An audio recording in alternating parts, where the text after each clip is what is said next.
think, in such a place, there is still racism, sexism, homophobia, and other such intolerance on campus.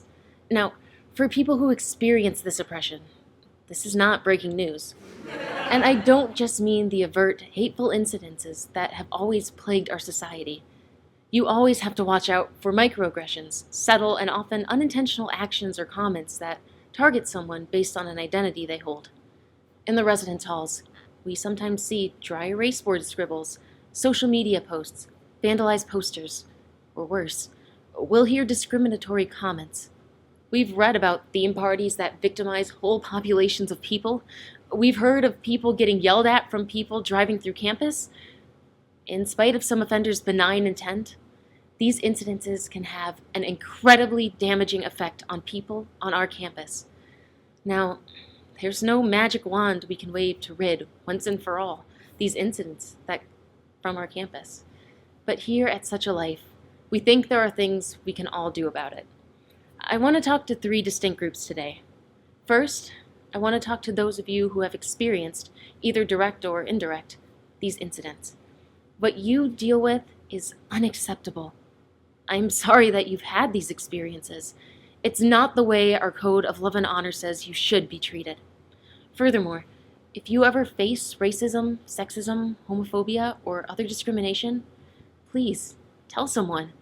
There are a lot of people on campus who will listen to support you, and they can tell you what can be done about your experience.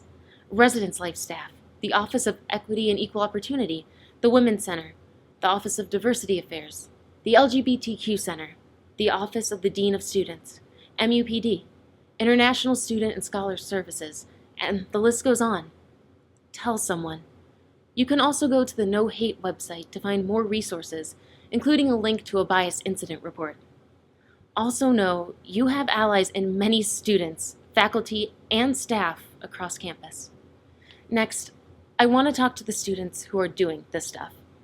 If you have ever said, posted, or done anything that oppressed somebody else, whether intentional or not, I want you to think for just a moment about this. Think of a time in your life, and we've all had this at one point or another, when the joke was at your expense, when you felt bullied, when you felt like an outsider. Remember that time? How did you feel?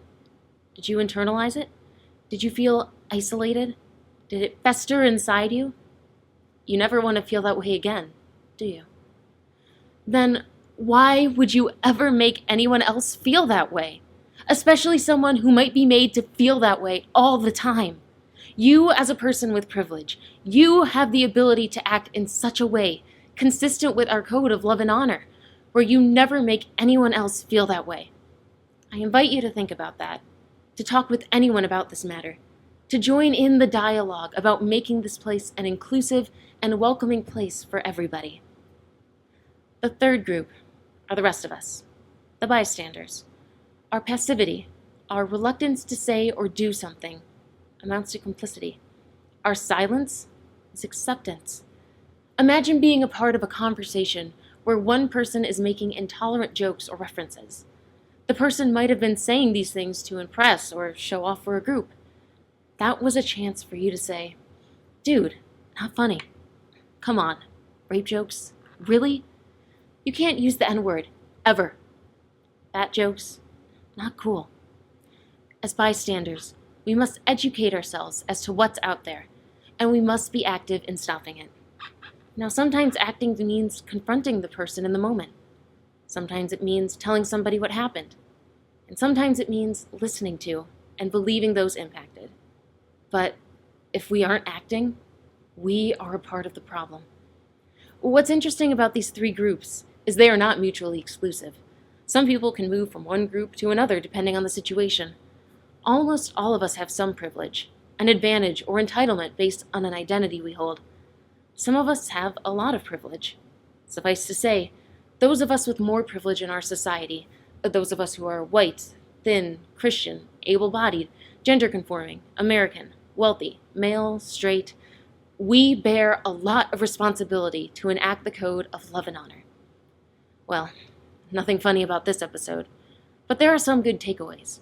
Acknowledge your privilege, Use it to stand up for anyone who faces oppression, and listen and learn from others' experiences. In the description below, you'll find links to 2 other videos we like, one by Jay Smooth and one by Chess Kali.